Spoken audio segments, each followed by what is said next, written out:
डोंबिवलीनजीकच्या आडवली परिसरात एका 19 वर्षांच्या तरुणानं 8 वर्षांच्या मुलीचा विनयभंग केल्यानं मोठी खळबळ उडाली आहे.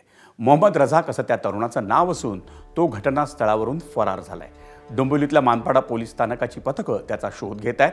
आरोपी रझाक त्याच्या घरात लपला असल्याचा संशय पोलिसांना होता, म्हणून त्याच्या घराचा दरवाजा तोडून झडतीही घेण्यात आली. दरम्यान 8 वर्षांच्या अल्पवयीन मुलीच्या विनयभंगाच्या घटनेनंतर आडवली परिसरात बजरंग दल आणि RSSचे कार्यकर्ते संतप्त झालेत आणि या प्रकरणात मानपाडा पोलीस स्थानकात गुन्हा दाखल करण्यात आलाय. डोंबिवलीच्या मानपाडा पोलिसांनी या प्रकरणात पॉक्सो आणि विनयभंगाचा गुन्हा दाखल केलाय. क्या नाम है उस लड़के का?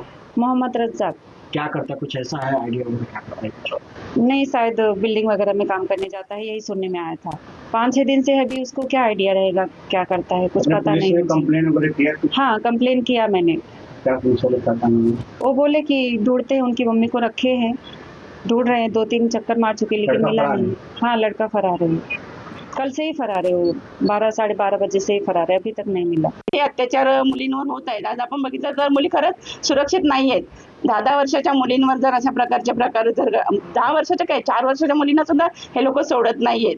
अशा प्रकारचे जे कोणी कृत्य करतात तो मोहम्मद जो रझाक आहे त्याला लवकरात लवकर पकडून त्याला जास्तीत जास्त कशी शिक्षा होईल अशी आम्ही त्या शिंदे साहेबांना सुद्धा मागणी केलेली आहे. हा विषय जो आहे अतिशय गंभीर विषय होत चाललेला आहे. याची दखल कुठेतरी आम्ही शासना दरबारी सुद्धा मांडणार आहोत आणि यावर कोणत्याही प्रकारची ठोस कारवाई झाली पाहिजे याच्यासाठी आम्ही नक्कीच प्रयत्न करणार.